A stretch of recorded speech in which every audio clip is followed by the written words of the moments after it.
दोस्तों, मुझे लगता है कि बिहार के बाद या बिहार के से बाहर राघोपुर को लोग पहली बार जानना शुरू किए हैं। और क्यों शुरू किए हैं?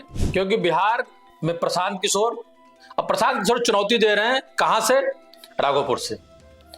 आपको याद है कि अगर जब चरम पे थे, चरम पर कौन था? देश का सबसे पॉपुलर नेता, देश का प्रधानमंत्री, तीसरी बार प्रधानमंत्री, बिहार में लगातार मुख्यमंत्री रहने के बाद, उसी समय मैं इससे पहले भी कह चुका हूं एक बात कि प्रशांत किशोर और केजरीवाल, क्योंकि केजरीवाल भी चुनाव कहां से लड़े थे? चुनौती देने आए थे किसको? मोदी जी को, वो भी कहां से? बनारस से। मित्रों, आज की कहानी बिहार की राजनीति के उस छोटे से टापू की है जहां से या तो सत्ता की नाव पार लगती है या फिर महत्वाकांक्षा का जहाज डूब जाता है। जी हां, बात हो रही राघोपुर की।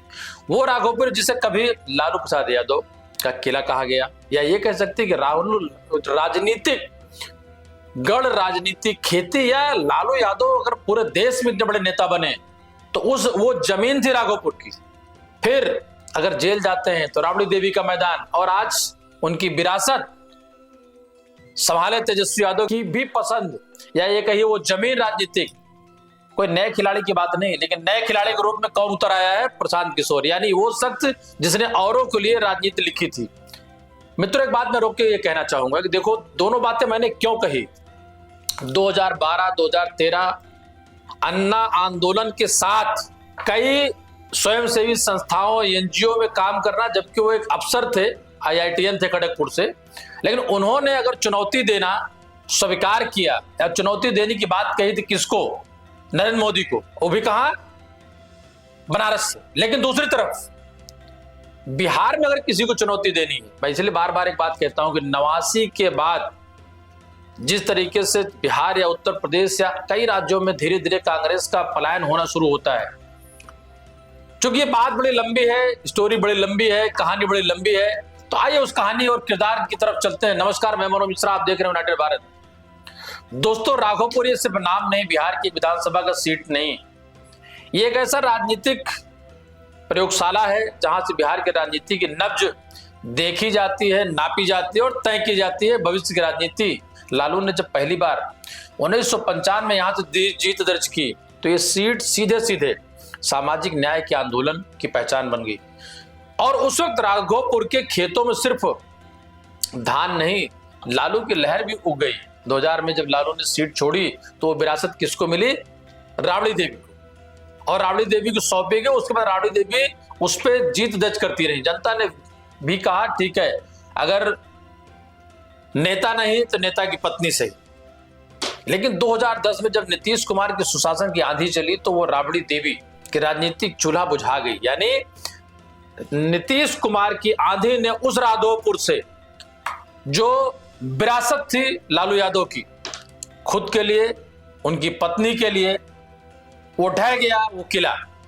जेडीयू के सतीश यादव ने उन्हें हरा दिया और तब लगा कि शायद राघोपुर का किला ढह गया। मगर ये कहानी यहां खत्म नहीं होती है, क्योंकि जब 2015 में लालू के बेटे तेजस्वी यादव राजनीति की पिच पर उतरे और दोबारा राघोपुर को लालू यादव की जमीन समझे, जनता ने भी समझा, और जनता ने उपहार के रूप में 22,000 वोटों से जीतकर उन्हें ये तोहफा दिया। अब बिहार की सियासत नई पीढ़ी के हाथ में है। फिर आया 2020 जहां तेजस्वी 38,000 से ज्यादा वोटों से वहां से जीत हासिल करते हैं। उस चुनाव में सिर्फ जेडी की जीत नहीं थी, बल्कि लालू की विरासत ने दोबारा दम भरा था। लेकिन अब मामला 2025 का है। प्रशांत किशोर पिछले 3 सालों से जिस तरीके से पूरे बिहार के घर, दरवाजे, धूल धक्कड़, आंधी, पानी, बरसात, बिहार को बदलना, बिहार के बदलने की बात, एक नई राजनीति की दशा दिशा लिखने की बात करते हैं तो वो क्षेत्र कौन सा चुनते हैं? सबसे मजबूत घराना और सबसे मजबूत प्रत्याशी, मैं सीधे शब्दों की बात लेकर कहना चाहूंगा। मजबूत घराना इसलिए कि राजनीतिक परिवार है लालू यादव का, बेटी, बेटा, पत्नी, स्वयं। और अगर मैदान में प्रशांत किशोर उतर रहे हैं तो कहां से? राघोपुर से। लेकिन प्रशांत किशोर को भी समझने का प्रयास करिए। आदमी वो जिसने मोदी की चाय पे चर्चा बनाई, देश के लिए 7 निश्चय का सपना बना, ममता के लिए दीदी बोले का नारा गढ़ा, और वो कह रहे हैं कि अब मेरी बारी, मैं बिहार को बदलूंगा। यानी उनका ये मानना है कि देश के प्रधानमंत्री के साथ 10 राज्यों के मुख्यमंत्रियों को सलाह ही नहीं दे चुके बल्कि उनके चुनावी जीत दर्ज करा चुके हैं। नेताओं के मन में डर पैदा कीजिए। नेता को ये डर होना चाहिए कि हम काम नहीं करेंगे तो जनता हरा देगी। राघोपुर के प्रतिनिधियों के मन से डर ही खत्म हो गया। सोचता है काम करे न या न करे, वोट तो हमको मिलेगा ही मिलेगा।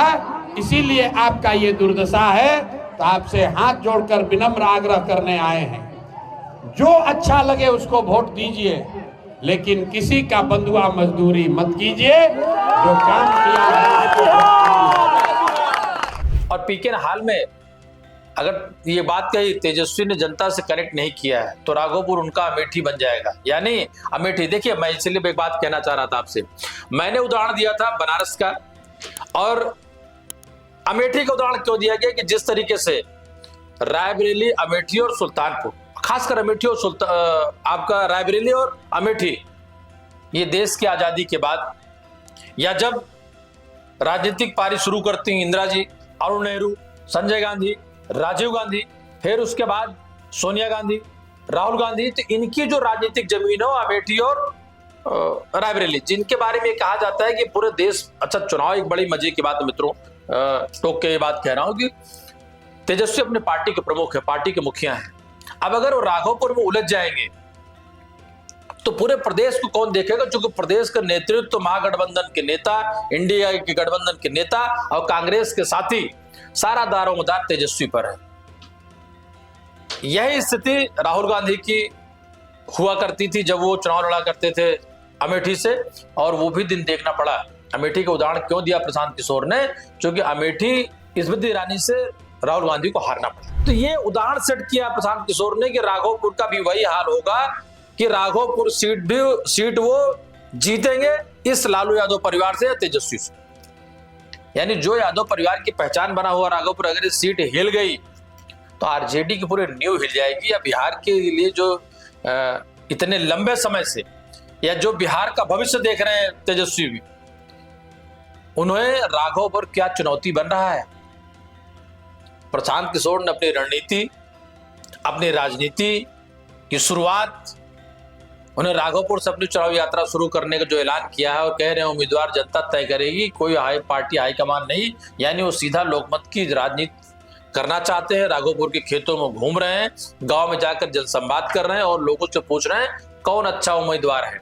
साफ है, पीके लालू मॉडल की जगह लोक मॉडल लाना चाहते हैं, लेकिन कहानी है खत्म नहीं होती, क्योंकि लालू परिवार के अंदर भी एक नई हलचल मच रही। तेज प्रताप यादव जो हमेशा कुछ न कुछ बोलते रहते हैं, उन्होंने हाल ही में फिर सुर्खियां बटोरी। किसी जनसभा में उन्होंने कहा अगर जेडीयू बिहार में जीतना चाहती है तो मेरे साथ आ सकती है। फिर मुस्कुराते हुए जोड़ा, राघोपुर में तो हवा ही हमारी है। अब देखिए, ये बयान भले हंसी में लिया जाए, लेकिन इसके भीतर की अगर गहराई आप समझने का प्रयास करेंगे मित्रों, तो तेज प्रताप पिछले कुछ समय से आरजेडी से थोड़ी दूरी बनाए हुए हैं, अपनी नई जनशक्ति पार्टी जनता दल बना चुके हैं और अलायंस बनाने की बात कर रहे हैं। लालू यादव ने अपने वारिस, अपनी सत्ता का वारिस तेजस्वी को चुन लिया, इसमें कहीं कोई संशय की बात नहीं है। अब ये मामला परिवार का नहीं रह गया, बल्कि ये बिहार का परिवार, बिहार का राजनीतिक अखाड़े के रूप में हो गया है। वहीं छोटे भाई तेजस्वी पर तेज प्रताप का कटाक्ष कि सत्ता समीकरणों को में उलझने के बजाय अब जरा तेज रूप में इसको समझने का प्रयास करिए। एक तरफ तेजस्वी यादव जो खुद को लालू की असली विरासत समझ ही नहीं रहे, बल्कि ये पूरा देश और पूरा बिहार समझता है इस बात को। दूसरी तरफ तेज प्रताप यादव जो कहते हैं मैं खुद लालू हूं, और तीसरी तरफ प्रशांत किशोर जो कहते हैं मैं बिहार का सिस्टम बदल दूंगा। तीनों का लक्ष्य एक है, राघोपुर, क्योंकि बिहार में राजनीति की दिशा वहीं से तय होती है। अब थोड़ा इतिहास पर लौटते हैं। 1952 से लेकर आज तक राघोपुर विधानसभा सीट ने कई उतार चढ़ाव देखे। 1950 और 60 में यहाँ कांग्रेस का दबदबा था। कांग्रेस दबदबा उस समय पूरे देश में था, इसलिए कोई बड़ी सामान्य सी बात नहीं। धीरे धीरे समाजवादी विचारधारा ने यहाँ पैर जमाना शुरू किया। 80 और 90 के दशक में उदय नारायण राय ने कई बार जीत दर्ज की, और फिर वहां इन्होंने 1995 सीट छोड़ी ताकि लालू प्रसाद यादव यहाँ से चुनाव लड़ सके और जीत सके। उस वक्त कहा गया कि लालू जहां खड़े होते हैं वहां जीत अपने आप खड़ी हो जाती है। वो भी दौर लोगों ने देखा है। लालू ने जीतकर ये बात सच भी साबित कर दी और तब से राघोपुर लालू परिवार की धरती कहलाने लगा। मगर 2010 में जब राबड़ी देवी हारी तो लोगों को लगा कि राघोपुर अब बदल रहा है, समय बदल रहा है, लोगों की उम्मीदें बदल रही हैं और उस उम्मीद पर शायद लालू परिवार खरा नहीं उतर सकता, राजनीतिक दशा दिशा बदली। लेकिन 2015 आया, तेजस्वी ने फिर लालू की खोई हुई जमीन वापस पा ली। लोगों ने कहा, लोगों के दिल ने कहा कि लालू तो जेल में है लेकिन उनका जादू अभी भी जनता के दिल में है।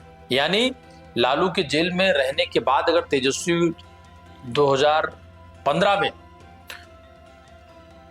राघोपुर से जीतते हैं, इसका मतलब जेल में रहते हुए लोगों ने भरोसा जताया किस पर? लालू यादव पर, उनके बेटे पर। तेजस्वी डिप्टी सीएम रह चुके हैं, माहौल बदल गया है। अब 2025 है, चुनौतियां बदल गई हैं, उनके पास अनुभव है, चेहरा है, संगठन है, लेकिन पीके के पास रणनीति है। मित्रों, प्रशांत किशोर को बंगाल के अनुभव या मोदी के साथ अनुभव के साथ अब उनकी स्वयं की जो परीक्षा होने जा रही है बिहार में, और इस परीक्षा के लिए उन्होंने स्वयं को तैयार किया है और सुर्खियों में लगातार प्रशांत किशोर है। 2014 से लेकर बंगाल तक सब कुछ स्थितियां बदली। पीके कहना बिहार में सत्ता सिर्फ नारों से नहीं, काम और विश्वास से जीती जाती है। वो जनता से कह रहे हैं, आप बताइए कौन लायक है, हम टिकट उसी को देंगे। ये बात सुनने में बड़ी लोग भावन लगती है लेकिन इसके पीछे बड़ा राजनीतिक दांव छिपा है, क्योंकि पीके जानते हैं राघोपुर सिर्फ एक सीट नहीं, ये बिहार की मानसिक सत्ता का प्रतीक है। तेजस्वी यादव के समर्थक कहते हैं कि पीके आएंगे और जाएंगे लेकिन राघोपुर लालू परिवार की धरती है और वो बनी रहेगी। पीके के समर्थकों का जवाब, क्या वही जीतता जिस पर जनता भरोसा करती है, और जनता वो अब देख रही है कि बिहार का भविष्य किसके साथ है, कौन सच में उनके खेतों में पहुंचेगा, कौन सिर्फ माइक और बातों पर रहेगा। आज से राघोपुर के बेहतरी का सिलसिला शुरू हो गया। चुनाव कोई जीते कोई हारे, कोई लड़े कोई जीते कोई हारे, लेकिन पूरे बिहार में और मीडिया के माध्यम से पूरे देश ने आज ये दिन भर देखा है कि जिस विधानसभा क्षेत्र से लोग पिछले कई दशकों से मुख्यमंत्री उप मुख्यमंत्री इस राज्य का राजा बना रहे हैं, आपके वोट से जिनके बच्चे राजा बन रहे हैं, जिस क्षेत्र के वोट से लोगों के बच्चे राजा बन रहे हैं, उस क्षेत्र के लोगों के बच्चों के शरीर पर कपड़ा नहीं है। बाढ़, कटाव, पढ़ाई, रोजगार, हमको लगता है कि मुख्यमंत्री के क्षेत्र के तौर पर इससे पिछड़ा क्षेत्र पूरे हिंदुस्तान में नहीं। थोड़ा ग्राउंड की रियलिटी भी देखी जाए, राघोपुर की आबादी में यादव, मुसलमान और अति पिछड़ा वर्ग की संख्या बड़ी है।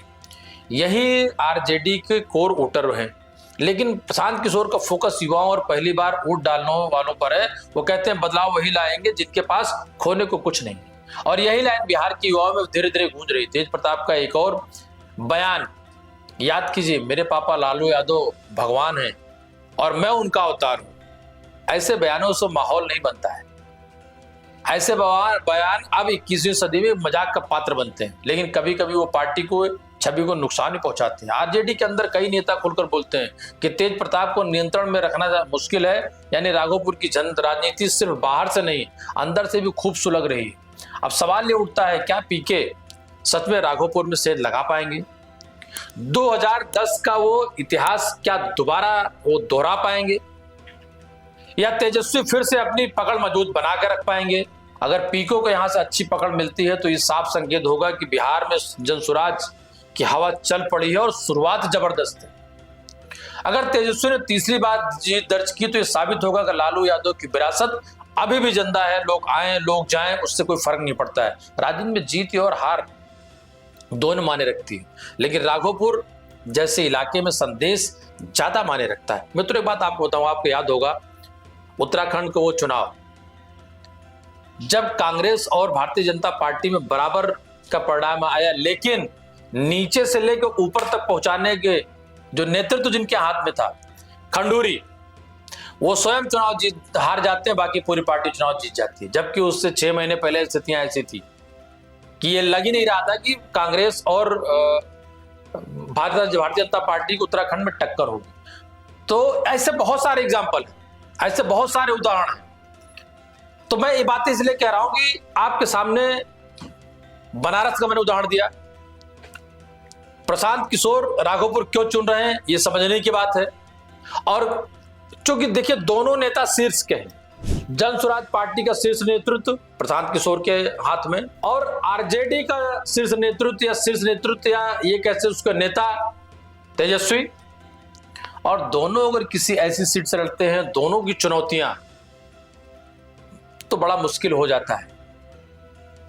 लेकिन आने वाले चुनाव में एक बात और होगी कि पूरे प्रदेश का चुनाव एक तरफ और राघोपुर विधानसभा का चुनाव एक तरफ। प्रयागराज में एक बार अगर आपको याद हो, जब हेमवती नंदन बहुगुणा के सामने अमिताभ बच्चन चुनाव लड़े थे और अमिताभ बच्चन चुनाव जीत गए थे, और हेमवती नंदन बहुगुणा को ये स्वप्न में भी नहीं भरोसा था कि वो चुनाव हार भी सकते हैं।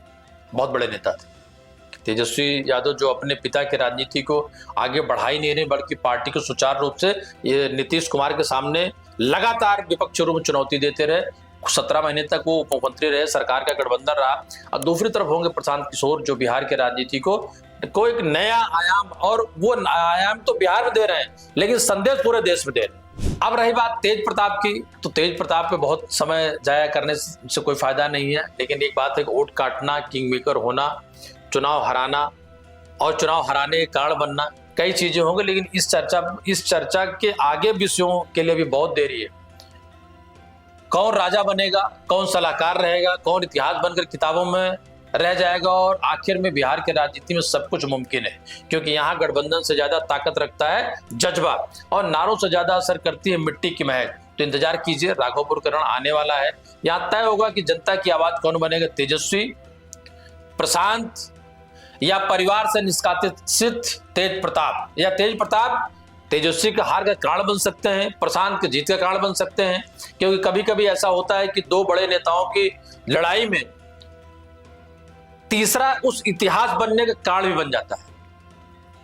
और ये लड़ाई में फिर आपसे कहना चाह रहा हूं कि ये लड़ाई आप अगर इसको ट्रायंगल तय कर लें तो 3 बड़े नेताओं के बीच में है, जहां पर देश का विपक्ष का सबसे बड़ा नेता तेजस्वी के पीछे राहुल गांधी, जहां देश की सबसे बड़ी पार्टी जो कई राज्यों में जिसकी सरकार है, खुद उनके प्रधानमंत्री है, लेकिन वो नीतीश कुमार के पीछे रह के चुनाव लड़ना चाहते हैं। वहीं प्रशांत किशोर जो विगत 15 वर्षों का उनका राजनीतिक पार्टियों को शीर्ष नेतृत्व को सलाह दे करके उनका चुनाव जिताने से लेकर के अब बिहार में राजनीति बदलने को लेकर के अपनी पार्टी का दारोमदार लेके चल रहे हैं। तो ये जो तीनों मैंने ध्रुवों की आपसे बात कही, राघोपुर में इन तीनों का बहुत मतलब है, क्योंकि बिहार में कुर्सी वही पाता है जो जनता के दिल में जगह पाता है। जय बिहार और जय भारत, ये बात मैं इसलिए कहना चाह रहा हूं कि आजकल आपको ये नारे सबकी जुबान पे दिख रहे होंगे। गलती से भी प्रशांत किशोर का नारा नहीं लगाना। बिहार का जो दुर्दशा है, बिहार का जो दुर्दशा है, आपके हमारे बच्चे जब बाहर जाते हैं बिहारी कह के हम लोग को गाली देता है। इसलिए जन स्वराज में हमने ये बनाया है प्रावधान कि जब तक बिहार का खोया हुआ गौरव हासिल न हो जाए तब तक किसी नेता का नारा नहीं लगेगा। एक ही नारा लगेगा, जय बिहार, जय बिहार। पूरी ताकत से बोलिए, जय बिहार। मित्रों, मैं ये बात आपसे कहना चाहूंगा कि ये पूरे बिहार की राजनीति की चुनाव की चर्चा नहीं थी। ये खासकर वो वीवीआईपी सबसे इंपॉर्टेंट राघोपुर सीट की चर्चा थी। उस विधानसभा की आबो हवा कैसे बदलती है, नहीं बदलती है, और चुनौती इसलिए ज्यादा स्वीकार करने योग्य हो जाती है कि जहां चुनौती देने वाला व्यक्ति कौन है, वो प्रशांत किशोर है। और प्रशांत किशोर अगर यहाँ से अपनी चुनावी यात्रा शुरू करते हैं, मैं बाकी यात्राओं की बात नहीं कर रहा हूं, चुनाव घोषित होने के बाद, प्रशांत किशोर की पार्टी की पहली लिस्ट घोषित होने के बाद अगर वो राघोपुर जाकर के वहां से अपनी चुनाव यात्रा शुरू करते हैं तो ये संदेश बहुत दूर तक देने वाली बात है। पुनः मित्रों, आपका आभार, धन्यवाद, नमस्कार। आप देखते रहे यूनाइटेड भारत। मैं मनोज मिश्रा।